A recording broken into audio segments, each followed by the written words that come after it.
So this video is more on the perception side of an INTJ when it comes to what other people may perceive us as.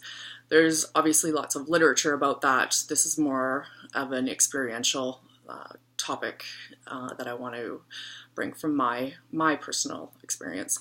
So this video is a request from Chandra West, who's a viewer, so thanks so much for taking the time to put in that question. But Chandra is interested in, and I'm reading just to make sure I get it right, the other idea of how others view us INTJs as a female, as well as the feeling of being misunderstood.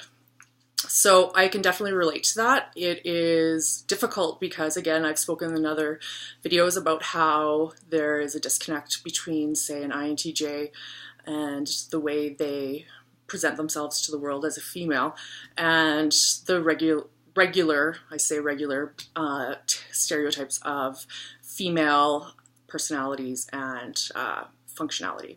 So I definitely notice this in my relationships with females. Although I didn't have necessarily an issue making friends, it was more the superficial type of acquaintances, and that mostly came just because of the age that I was in at that time, in 20s, and being more trying to figure yourself out at the same time as having quite a bit of more social convening, at least for my personal experience. And I found that I had quite a few, when I was in a conversation with people, I wanted to go to more serious, and I didn't understand the social cues when I was younger of when the time and place is to talk about more serious topics or get more in depth with people about how they're doing in a social situation. So that was something that I did learn as I got older, but I did get that kind of look from people saying, who is this person? She comes across as, say, strong, reserved, maybe difficult to get to know, but then intense, and at the same time, potentially, I've heard funny, and it was difficult because I don't think they were able to make sense, and therefore you don't easily fit in with the typical, say, group when you're younger. As you get older, you don't really care. So I found that interesting because I noticed that from the time I was like in elementary school, so primary school. So the idea of intensity, that was brought up quite a bit, especially in the dating scene, because you don't know how to make light. You don't know how to have necessarily conversations that are just light and quippy. And so and I've talked to this before, those guys you don't want anyways if they can't hold up a conversation that you want to have. But it did diminish the dating pool because I didn't connect with them because we were on maybe different intellectual or conversational planes. The idea of snobby would come up. She thinks she's too good for everyone. She's too big for her britches. And that could be to do with me being maybe taller or maybe confident in the activities I was doing, or that type of thing. And it could do with maybe the death stare too that we've spoken about. But the snobby thing, I'm not dismissing it. It does maybe tie to the fact that if you are conversing on interests that I am not interested in, I probably will be more dismissive, and that is not necessarily a good thing, but it is maybe a trait that does come up. And that does cause some issues with how you are perceived for myself.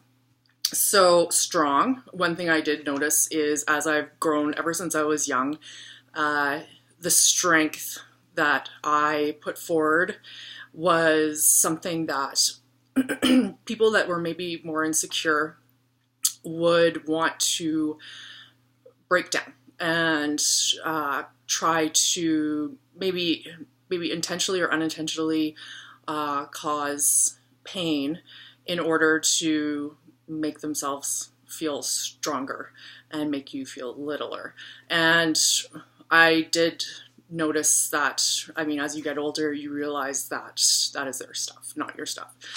But it also, when I was younger, caused insecurity for sure on trying to understand my self-identity and self-worth, because at that age you're still absorbing from the people around you and taking in those facts to make sense of who you are, and you're assessing all of that knowledge that they're putting out there and understanding if it is striking a chord within yourself.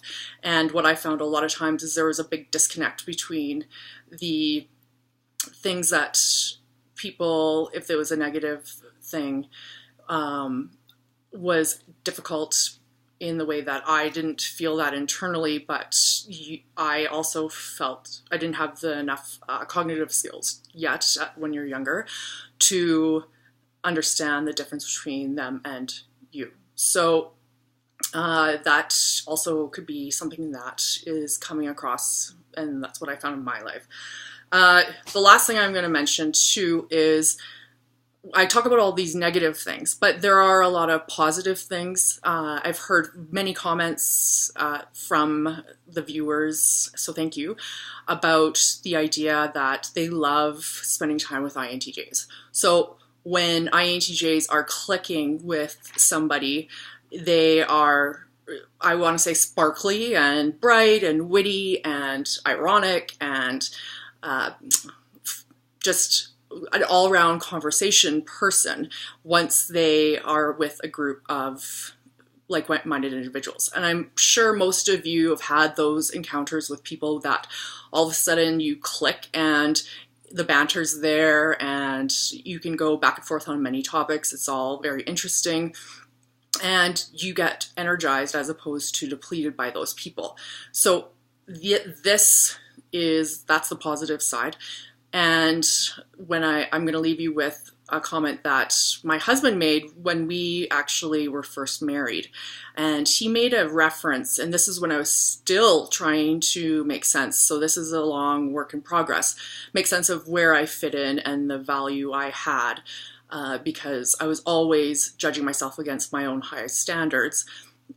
He made a point about saying that I had no idea of what value or potential or power I actually was sitting on.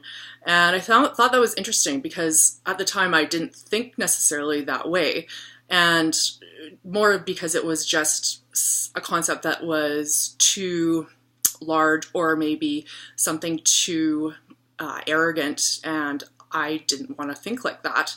But I realized that it's not the power that, in that sense, it's the way that you understand, or I understood finally what I bring and don't bring to the table, but in an actual extroverted sense, as opposed to this introverted intuition of what I feel in my gut and what I'm actually being able to do. So it allowed me to understand that's not arrogance, that's just security in knowing the good and the bad in yourself. I've brought that up before, but I want to reiterate. Anyways, I hope that answers or brings to light some of the experiences I've had. Again, this is all experiential. It's not based on anything other than what my personal situation has been through my life. Please leave comments, or again, video requests. Just make sure you put it in as video request before you put in the question, so I make sure that I keep an eye out for it. Thanks so much for watching, and I hope you guys are all having a great day.